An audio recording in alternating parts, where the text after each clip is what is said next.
Bonjour, je m'appelle Jean-François et dans Chacun sa voix, je pars à la rencontre d'agents qui me racontent un moment fort de leur vie à la SNCF.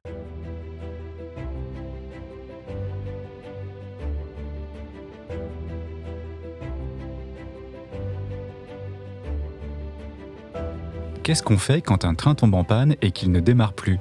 On ne panique pas et on appelle Olivier et Jean-Michel les docteurs des TGV. Rencontre avec deux dépanneurs passionnés. Top départ avec des dépanneurs au top. Le métier de dépanneur, c'est on va sur le train, s'il n'y a pas de signalement, donc on contrôle son état de santé en fait. S'il a des défauts, on essaie de les réparer. S'il n'a pas de défaut, la rame est remise à disposition pour le commercial, donc pour assurer un train prochain. Comme des docteurs, les dépanneurs doivent chercher la cause du problème avant de pouvoir réparer. On fait dans le même principe où on fait un diagnostic quand il y a une panne, on essaie de faire des contrôles, des essais, des mesures pour essayer de cibler le défaut et puis de le trouver et puis de le réparer. Et pour trouver ces défauts, les dépanneurs disposent d'outils de pointe. Alors aujourd'hui, c'est ce qu'on n'avait pas avant, mais depuis pas mal d'années maintenant, on a du télédiagnostic, c'est-à-dire que les TGV envoient des défauts par radio. Et donc nous, on a un serveur sur lequel on peut voir en temps réel les défauts majeurs qui sont envoyés. Donc c'est un code défaut et chaque code défaut correspond à un problème. Et du coup, nous, avec ce code défaut, ça nous permet de faire un diagnostic déjà avant que le train arrive. C'est l'avantage du système par radio. Et après, quand on vient sur le train, on fait un relevé informatique. On regarde tous les autres événements qui sont apparus et enregistrés et qui peuvent être encore présents. Et ensuite, on va lancer un dépannage. Évidemment, il y a toutes sortes de défauts, plus ou moins faciles à corriger. Il y a des défauts pour tout ce qui est la chaîne de traction, des défauts pour tout ce qui est éclairage, WC, climatisation, donc tout ce qui concerne tous les systèmes du train. Donc il y a des centaines de codes défauts existants. Et des fois, on a des pannes où il n'y a pas de code défaut, mais il y a une panne. Parce qu'il y a un phénomène qui apparaît et qui ne devrait pas apparaître. Donc là, c'est beaucoup plus compliqué. Et c'est là où l'expérience prend tout son sens. C'est là que, du coup, l'expérience du dépanneur est importante parce qu'il s'il connaît bien le fonctionnement de son engin, il va essayer de cibler la panne sans avoir forcément d'éléments pour l'aider.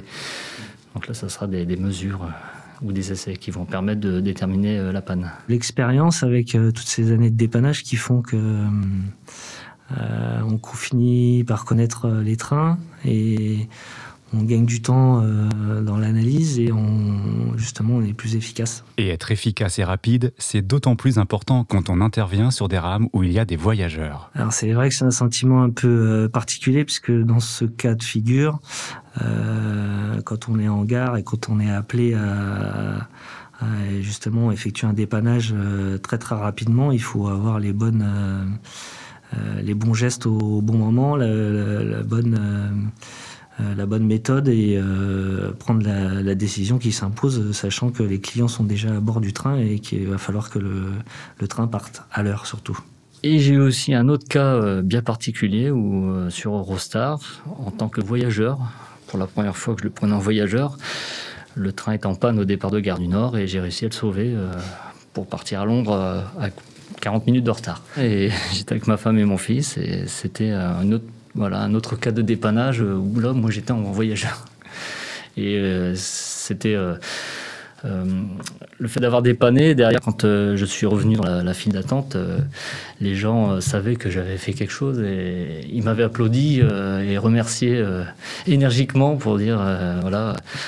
Ils m'avaient entendu partir sur le train parce qu'ils avaient entendu que j'étais agent SNCF et le fait que je suis revenu et que l'annonce a dit que du coup on allait pouvoir repartir, c'est une certaine fierté.